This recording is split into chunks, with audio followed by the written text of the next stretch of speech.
코리아 선교방송을 시청하시는 시청자 여러분, 한 주간도 주님의 은혜 가운데 평안하셨습니까?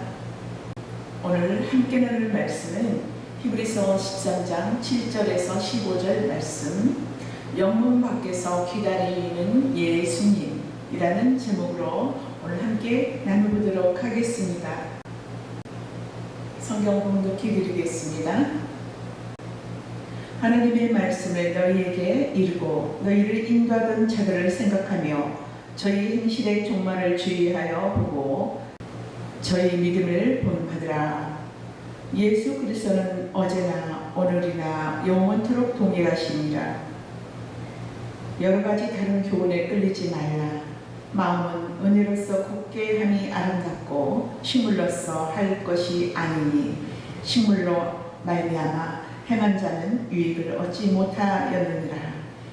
우리에게 제단이 있는데 그 위에 있는 제물은 장막에서 섬기는 자들이 이 제단에서 먹을 권이 없나니 이는 죄를 위한 짐승의 피는 대제사장이 가지고 성소에 들어가고 그 육체는 영문 밖에서 불사름이니라. 그러므로 예수도 자기 피로써 백성을 거룩게 하려고 성문 밖에서 고난을 받으셨느니라. 그런즉 우리는 그 능력을 지고 영문 밖으로 그에게 나가자. 우리가 여기는 영구한 도성이 없고 오직 장차올 것을 찾나니 이러므로 우리가 예수로 말미암아 항상 찬미의 제사를 하나님께 드리자. 이는 그 이름을 증거하는 입술의 열매니라. 아멘. 오늘 말씀, 영문 밖에서 기다리는 예수님이 누구를 기다리시는지 오늘 말씀 가운데서 나눠보도록 하겠습니다. 세상 교육은 사람의 인성을 개발하는 데 초점이 맞춰져 있습니다. 인성 개발이란 인간의 본연의 성품을 되찾는 것입니다. 사람은 교육으로 얼마든지 착해질 수가 있다고 생각하지요. 어느 심리학자는 갓난아이의 발달 성향을 연구한 결과를 발표했는데 생후 6개월이 되면 거짓말을 하기 시작한다고 합니다. 인간 속에 잠재되어 있던 것들이 이때부터 뚜렷하게 나타난다는 것이죠. 인간에게 있어서 거짓말이란 생존 본능에서 일어난다고 합니다.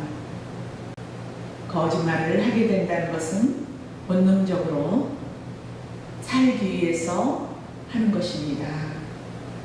본능적으로 내가 살기 위해서 뭔가를 더 많이 소유하고자 하지요. 죄의 싹은 사랑입니다. 인간은 본성적으로 자기의 유익을 위해서라면 거짓말을 하지요. 거짓말이란 남을 속인다는 적극적인 의미가 아니고 자기 자신의 유익을 위해서는 부득불 남에게 손해를 끼친다는 것이지요. 하나님께서는 십계명을 통하여서 인간의 상실성을 말씀해 주셨어요. 살인하지 말라, 남의 아내나 종이나 재물을 탐내지 말라, 이웃에게 거짓 증거하지 말라, 남의 것을 도둑질해서 빼앗지 말라 하셨습니다. 십계명은 인간의 본성을 말씀해 주고 있는 것입니다. 이렇게 하지 말라는 뜻이 아니고 우리 사람들은 이러한 십계명을 지킬 수가 없다는 것이죠. 십계명은 인간의 실존을 말해주고 있는 것입니다.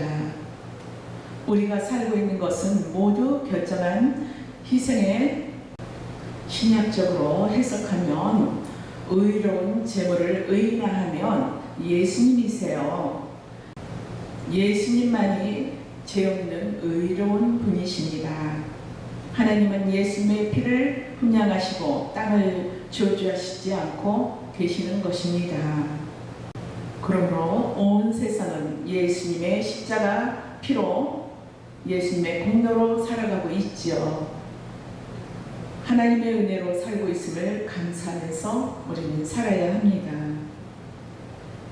성경 말씀에 하나님이 받으시는 의는 인간의 행함에서 나오는 것이 아니고 예수님의 행함에서 나온다고 말씀합니다. 하나님은 예수님의 것만 받으십니다. 왜냐하면 예수님만이 죄가 없는 세상 바깥에서 오신 의로운 분이시기 때문이죠.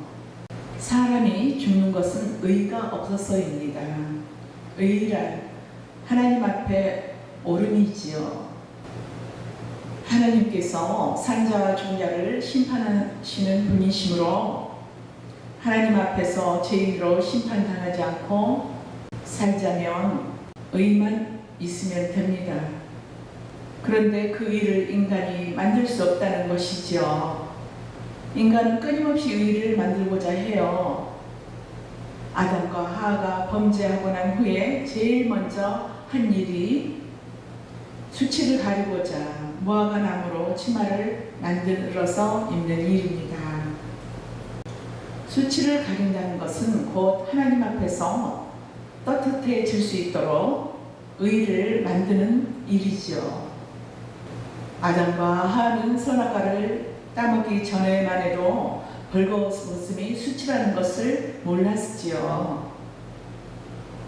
갓난아이가 벗고 다녀도 수치를 모르는 것과 같습니다. 선악과를 따먹기 전에 아담과 하와도 이와 같습니다. 벌거벗음이 수치로 여겨질 때는 자아에 대하여 눈이 떠질 때입니다. 자아란 스스로를 알았다는 말이지요.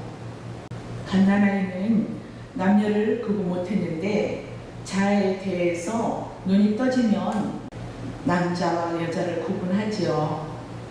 자아에 대하여 눈이 떠지면서 남자와 여자는 성적으로 종류가 다름을 알게 된다는 것입니다. 아담과 하와가 그랬지요. 하나님은 아담에게 선악과를 따먹지 말라고 했습니다. 선악과를 먹기 전에는 남자, 여자를 구분하지 않았지요. 서로 교제하는데 전혀 문제가 없었습니다. 이것은 사자와 어린 양이 함께 어린아이가 독사굴에 손 놓고 아무런 해를 당하지 않는 그런 상태를 말합니다. 이를 평화라고 하지요. 에덴 동산이 이런 것입니다. 그런데 선악과를 따먹고 남자와 여자가 다름을 알았고 하나님과 관계가 다름을 알아 함께 할 수가 없어졌습니다. 벌거벗은 수치로 보이기 시작한 것이죠. 그래서 서로 다른 종류라고 생각되어지고 벌거벗음의 수치로 다가오면서 수치를 가리게 됩니다. 무엇보다도 하나님이 달라 보이기 시작하였다는 것입니다. 인간은 한 몸에서 나왔고 또한 본질적으로 흑이니 남자나 여자나 하나가 될 수가 있지요. 그러나 하나님과 인간은 창조주와 피조물입니다. 부모와 자식 같지요. 부모와 자식 간에는 수치가 없습니다. 그런데 선악과를 따먹고 난 후에 하나님을 보는 다른 눈이 생긴 것입니다. 벌거벗은 자를 혼내는 하나님으로 보이기 시작한 것이지요. 하나님은 달라지지 않았는데 자신이 달라진 것입니다. 이것은 탕자 비유에서 그와 같습니다. 아버지는 아들이 타락해도 아들이고 아내도 아들이죠. 아버지와 아들 관계는 어떤 상황에 안 좋은 일이 처하고 좋은 일이 처하든 영원한 부모의 관계가 되는 것입니다. 그래서 아버지는 탕자를 여전히 아들로 대우를 하죠. 아버지는 너는 내 아들이라는 의미에서 가락지를 끼워 주었지요. 그런데 탕자는 재산을 탕진한 그것을 수치로 여겨서 스스로 종으로 여깁니다. 난 아들이 아니고 종입니다 라고 하죠. 아버지가 아니라고 해도 본인은 그럴 수가 없다고 해요. 이것이 죄인입니다. 자기 환경과 자기 감정과 생각에 의해서 아들이 되었다, 종이 되었다 하는 것이 죄의 산물입니다. 죄가 양심을 장악하고 있으니 자기 양심이 도무지 아버지를 아버지라고 부르지 못하게 되는 것입니다. 자기 양심이 재산을 말아먹었다는 것이 죄라고 규정을 했기 때문에 그렇습니다. 그러므로 스스로 종으로 처신하게 되는 것이죠. 아버지는 아들이 스스로 깨닫기를 바라지요. 이 깨달음이 들 때 비로소 아버지와 아들의 본연의 관계로 회복이 되어집니다.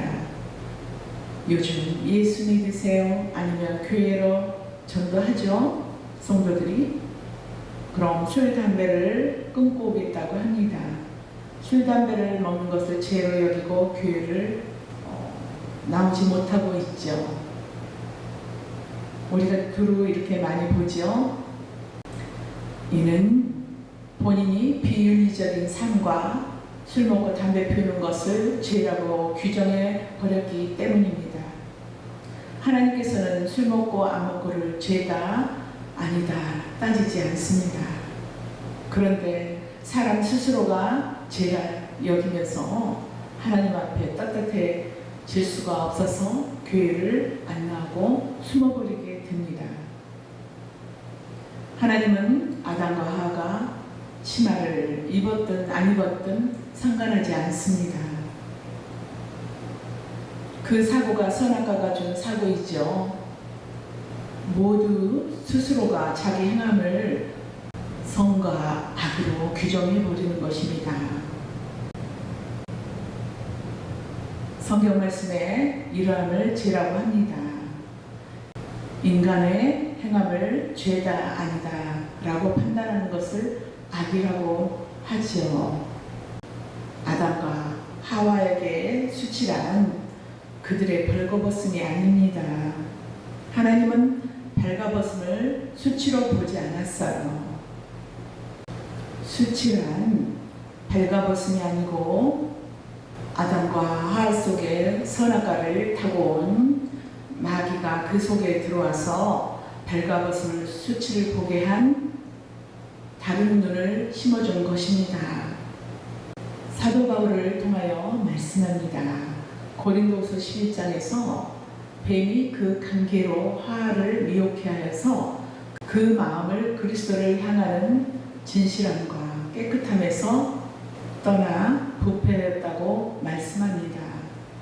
오늘날에도 아담과 하와처럼 평생 무화과나무 잎사귀로 치마를 만들어 입는다고 허송세월로 보낸 자들이 있다고 경고의 말씀입니다. 예수님께서 십자가에서 다 이루셨음을 안 믿고 하나님 말씀을 지켜서 수치를 가리고자 하는 신앙생활을 하는 것입니다. 우리가 하나님의 말씀 해라 하지 마라 613가지인데 그 해라 하지 마라를 다 지킬 수 있을까요? 눈만 뜨면 우리는 입술로 행동으로 말씀을 어기고 있습니다. 우리의 행한 것은 죄뿐입니다. 이것을 인정하는 것이 신앙입니다. 하와가 뱀에게 들은 말은 다른 복음을 말합니다. 다른 복음이란 자기 수치를 가리고자 하는 것과 자기 행함에 의미를 두는 것이 다른 복음입니다. 여기 말씀에 행하지 말라는 것이 아니고 행함에 의미를 두지 말라는 것입니다. 우리는 믿음을 하나님께서 선물로 주셨으면 행함도 함께 동반하는 것입니다. 그런데 우리는 그렇게 하지 않고 행함에다만 의미를 두는 것이 문제가 되는 것이죠. 바울처럼 지금까지 한 일을 다 잊어버리고 오로지 앞에 있는 것을 향하여 달려가는 것입니다. 사도 바울은 복음으로 인하여 수많은 고난과 핍박을 받았습니다. 그렇지만 하나님께서 용서받았다는 그 은혜에 대하여 감사로 열심과 충성을 다해서 성도들을 섬기고 복음을 전했습니다. 하나님의 온수된 자가 용서받았음에 대한 감사였습니다. 그 행한 일을 신앙이라 붙잡지 않고 예수 그리스도의 십자가만 붙잡고 믿음으로 십자가를 향하여 달려갔다고 합니다. 자기 행함에 의미를 두는 것은 아담과 하하가 무화과나무로 치마를 만들어 자기 수치를 가리는 일과 같지요. 아담과 하하가 하나님 말씀에 불순종한 수치가 옷으로 가린다고 해서 그 수치가 가려지지는 않습니다. 예수님의 피로 거룩하고 흠이 없게 하신다는 것이 창세전의 언약입니다. 그 언약을 최초로 보여준 것이 아담과 하에게 가죽옷을 입혀준 것입니다. 하나님께서 앞으로 이렇게 죄인을 구원하는 일을 하신다는 것을 보여준 것입니다. 오늘 본문에서 피를 말씀합니다. 본문을 보면 다른 교훈에 끌리지 말라고 합니다. 그리고 마음을 은혜로 굳게 하는 것이 아름답다 하시고 식물로 할 것이 아니라고 합니다. 식물로 말미암아 행한 자유는 유익을 얻지 못한다고 합니다. 이 말씀을 먹고 마시는 것과 같은 규정에 매여 산 사람은 하나님 앞에 옳다 인정함을 받지 못한다는 말씀입니다. 먹고 마시는 것은 율법적 규례이지요. 그러므로 본문의 율법신앙으로는 하나님 앞에 설 수 없다는 뜻이지요. 이는 곧 인간의 율법 지킴이라는 행함으로는 하나님 앞에 수치를 가릴 수 없다는 말씀입니다. 행한 자 또는 유익을 얻지 못하였다라는 말은 모두가 과거 시제입니다. 예전에 그랬다는 말이지요. 예전에 누가 그랬냐면 구약 이스라엘입니다. 구약 율법신앙을 말하는 것이지요. 인간이 율법 지키는 것은 아담과 하가 무화과 나무로 치마를 만들어 입는 것과 같지요. 왜냐하면 죄인이 율법을 지키지 않으면 불안하기 때문이죠. 죄인들은 하나님의 말씀을 지켜야 하는 것으로 받아요. 안 지키면 불안해합니다. 히브리서 기자는 우리에게 제단이 있는데 그 제단 위에 있는 제물은 율법으로 의로워지려고 하는 자들은 먹을 권한이 없다고 말씀합니다.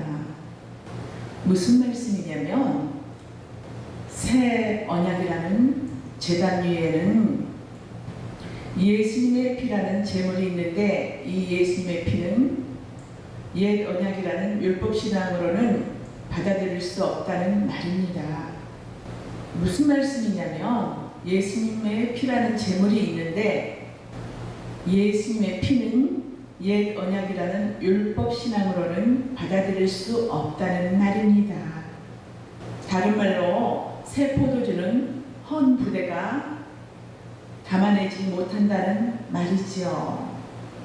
헌 부대는 법을 담는 그릇이고 새 부대는 은혜를 담는 그릇입니다. 새 언약은 은혜이고 옛 언약은 법을 말합니다. 법과 은혜는 근본이 다르지요. 이는 빛과 어둠처럼 성질이 다릅니다. 새 언약은 옛사람을 감당 못하고 새 언약은 새 사람만 감당할 수가 있지요. 하나님께서 새 언약을 담당할 수 있는 새 사람을 하나님께서 새롭게 창조한다는 말씀입니다. 옛사람이 아담 안에서 나왔듯이 새 사람은 예수 안에서 나왔습니다.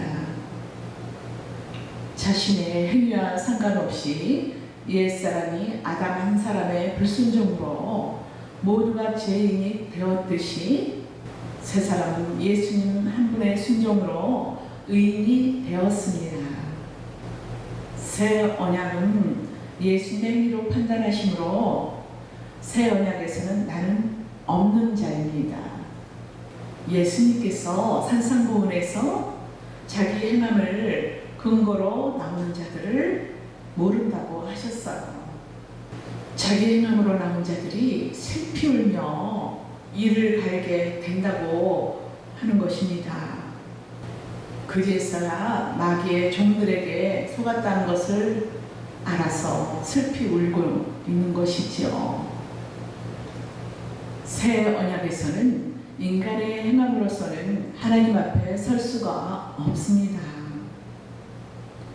하나님께서는 우리의 행함을 보지 않고 예수님의 피를 믿는 그 믿음을 보십니다. 히브리서 기자는 이 믿음이 없이는 하나님을 기쁘게 할 수 없다고 했습니다. 예수님이 십자가에서 다 이루신 것으로 안식하지 못하고 감사와 기쁨이 없고 수고와 탄식으로 살아가고 있지요. 예수님께서 오셨을 때 유대인들이 전부 율법을 지킨다고 수고하고 무거운 짐을 다 지고 있었던 것입니다. 그래서 예수님께서 십자가에서 이 무거운 짐을 다 도말시켰습니다. 신약의 신앙은 하나님의 말씀을 지켜야 한다는 행함으로 세워지지 않고 오직 예수님의 십자가에서 다 이루셨음을 믿음으로 세워졌습니다. 오늘 본문 말씀에 예수님이 영문 밖에서 고난을 당하셨다고 합니다. 고난을 당하셨다는 것은 버림당했다는 말이지요. 예수님이 영문 밖에서 버림당한 사건을 구약의 속죄일에 하나님께서 드려지는 속죄 제물을 짐 밖에서 태우는 것과 같다고 합니다. 예수님께서 골고다 십자가에서 달려 죽으신 것을 속죄 제물이란 말씀입니다. 속죄 제물이 짐 밖에서 불태워짐으로써 이스라엘 백성들이 죄가 사해진 것 같이 예수님이 영문 밖에서 십자가에 죽으심으로 자기 백성들의 죄가 사해진 것입니다. 그러므로 우리가 제사함을 받은 배경에는 예수님이 짐 밖에서 버려짐이 있다는 말씀입니다. 히브리서 기자는 지금 성도 구원의 근원에는 예수님의 버려지심과 피 흘리심이 있다는 이 사실을 강조하고 있는 것입니다. 그러면서 우리도 그 예수가 능욕당한 영문 밖으로 나가자고 합니다. 영문 안은 안락한 곳을 말하고 영문 밖이란 고난의 장소를 말합니다. 예루살렘 안은 쾌락이 있고 예루살렘 성 밖에는 골고다 언덕에는 고난이 있지요. 영문 밖으로 나가자는 것은 구원을 자기 개인의 생각, 그 감상주의로 접근하지 말라는 말씀입니다. 예수를 믿는다는 것은 육신의 즐거움을 주는 것이 아니라는 말씀이지요. 나 같은 죄인을 위해서 예수님이 죽으셨다는 이 사실을 잊으면 구원이 자기 육신을 위한 것으로 전락하고 맙니다. 자기 육신을 보존하는 데 이용한다는 말입니다.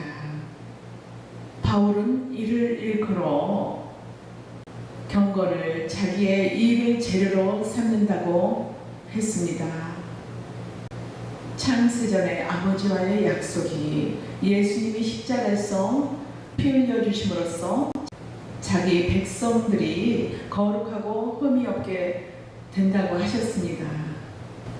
우리는 창세전에 택함받은 자로서 예수님의 십자가 피를 자기 유익을 위해서 위해서 살 수 없다는 말씀이지요. 오늘 본문 말씀에 우리는 예수님처럼 그 능력을 지고 영문 밖으로 나아가자고 합니다. 예루살렘은 세상의 안락한 삶을 말하고 영문 밖은 세상에서 버려짐을 말하지요. 예수님이 예루살렘 밖에 골고다에서 버림을 당하듯이 우리도 버림을 당하여야 한다고 합니다. 그 능력이란 세상에서 버림당함을 말합니다. 구원이란 세상으로부터 버려짐을 당하는 것입니다. 베드로는 예수님을 일컬어 건축자들이 버린 돌이라고 했습니다. 건축자는 집을 짓는 자들이지요. 건축자들이 짓는 집이란 소극적으로 유대교를 말하고 광적으로는 이 세상을 말하지요. 예수님은 유대인들에게 걸림돌이 된 것입니다. 유대교는 율법으로 인간의 열심과 충성으로 세워졌습니다. 유대교 안에서는 신앙이 있음이 되려면 열심히 하나님 말씀을 지키는 것이죠. 예수님의 은혜란 인간의 행함을 따지지 않고 거저주시는 것이지요. 유대교는 세상과 같은 것입니다. 예수님이 유대교의 걸림돌이 된다는 것은 세상에서도 걸림돌이 된다는 것입니다. 그래서 유대교와 세상이 합세하여서 예수님을 죽인 것입니다. 예루살렘 성문 밖에 내다 버린 것이지요. 예루살렘 성문 밖은 곧 세상 밖이란 말입니다. 바울을 통하여 말씀하십니다. 예수님이 지금 성문 밖, 세상 밖에서 기다린답니다. 세상 밖은 십자가 안을 말하지요. 저와 여러분에게 예수님이 계신 세상 밖으로 나가라고 합니다. 세상 밖에 십자가에서 예수님을 만나라고 합니다. 이 시대의 유대인이란 인간의 행함을 신앙으로 붙잡고 있는 자를 말하지요. 마귀는 항상 인간의 가능성을 부추겨요. 마귀는 하나님으로부터 예수님의 공로를 가리는 사명을 받고 일을 합니다. 예수님의 십자가 피를 인간의 행함과 같은 선상에 두고 가리는 일을 하지요. 구약에 보면 이스라엘 진 밖으로 추방당한 사람이 있어요. 그는 문둥병 환자이지요. 문둥병은 병이 아니고 죄를 상징하지요. 그래서 문둥병을 의사가 판정하지 않고 제사장이 판정을 했어요. 예수님이 버려진 영문 밖은 문둥병이 버려졌던 이스라엘 진 밖을 말합니다. 이제 우리도 예수님이 계신 영문 밖으로 버려질 것입니다. 요한계시록 11장 1절에서 11절에 보면 두 증인들이 죽임당한 곳이 나옵니다. 여기서 두 증인이 성령을 받은 모든 성도를 말하지요.